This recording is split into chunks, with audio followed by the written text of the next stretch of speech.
Hello and welcome to the Smarketing Show. If you send emails or receive emails, I think you're going to like today's program where we focus on email etiquette blunders, okay? Now, Cheryl's going to talk about some comments that you may want to rethink before you send. Is that right, Cheryl, coming up?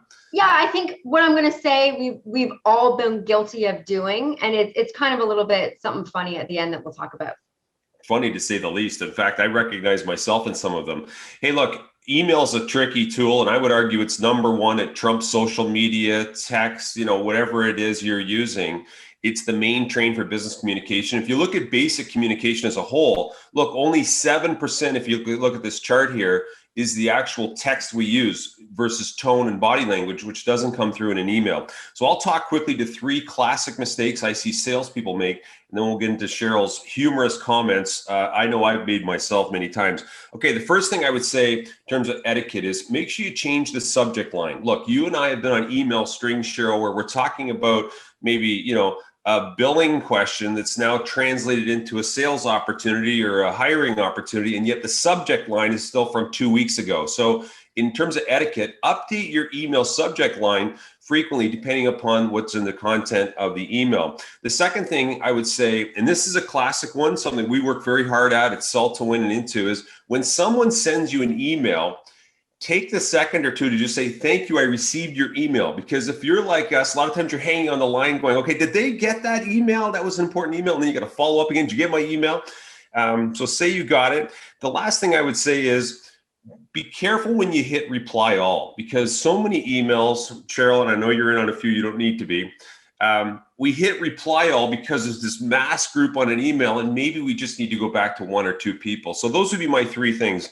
Number 1, change your subject lines. Number 2, just say, thank you, I got your email. And number 3, be very careful copying, replying to everybody.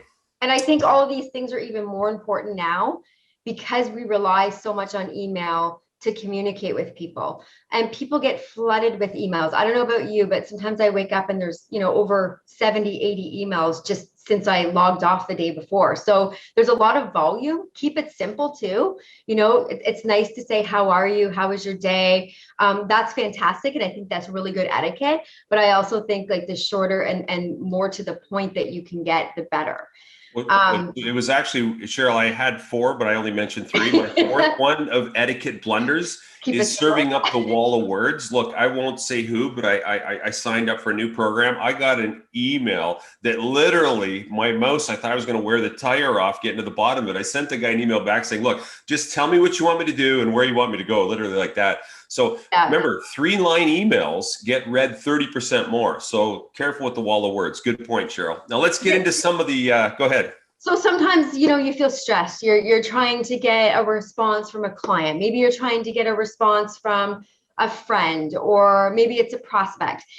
Whatever it might be, it's inevitable that it's going to happen. And sometimes we tend to, let's say, lash out, for lack of a better term, using something called passive aggressive email behavior. So these are slogans that I've used, you've used, Rick. I think everybody that I know has used, where you're trying to be kind, but at the same time, you're really trying to say something else. So the hidden message. The first one. I like the way you subtly dragged me into the circle there of guilt. Yeah. Okay. What's the first one? The first one is per my last email.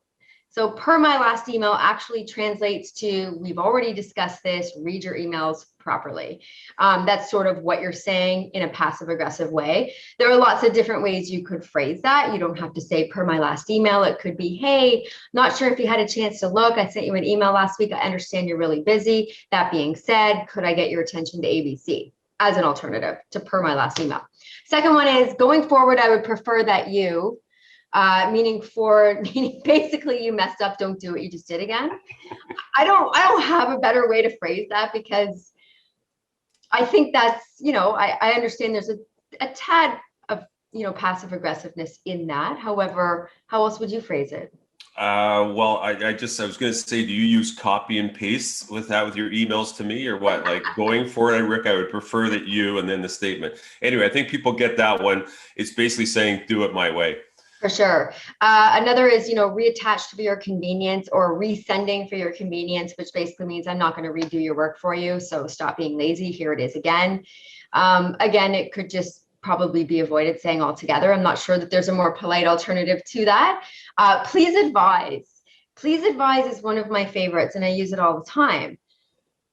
I don't think it's passive aggressive. However, I'm being told that it is. What it means is, are you ever going to get back to me? And sometimes please advise is a more polite way of saying, are you planning to get back to me?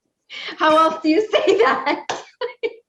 Well, I don't know. All I would say is, it's not always what we say, it's how we make someone feel. And this is why we're talking about email today, because it can be very tricky. And we're just cautioning you, especially in this digital world right now, your emails have to look, you can separate yourself, by the way you communicate on email, same as the way you communicate verbally. So that's another good one. Any others there, Cheryl, in your bag of I've got one last one before we go. And there's two that kind of go together that are very popular. The first is, do let me know if I've misunderstood. And similar to that is, correct me if I'm wrong, which actually means I'm pretty sure I understand and I'm not wrong.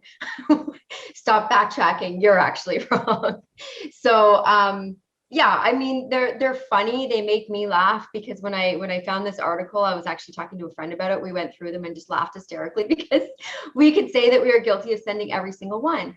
But it's just, it's about awareness. So now I have awareness that there might be some passive aggressive tone to some of those. So, I might rethink how I word my questions and emails. Okay, there you go, Cheryl. We'll serve you an invoice for being on the couch here with me, straightening out all of your email your etiquette issues. Hey, hopefully you enjoyed today's program. We made it quick. If you've got an email tip or something when it comes to a blunder, let us know, maybe in the comments below. But happy emailing, and just be very careful. Remember, it's a different medium, a power medium. And if you're good at it, you can really separate yourself from the pack. Good chip-ins today, Cheryl, big time. Yeah, that was fun. And if anyone has any other funny passive aggressive email slogans that they use, share it in the comments as well. I'd love to read them. Thank you so much for joining us, everybody. And we'll see you next week on the Smarketing Show.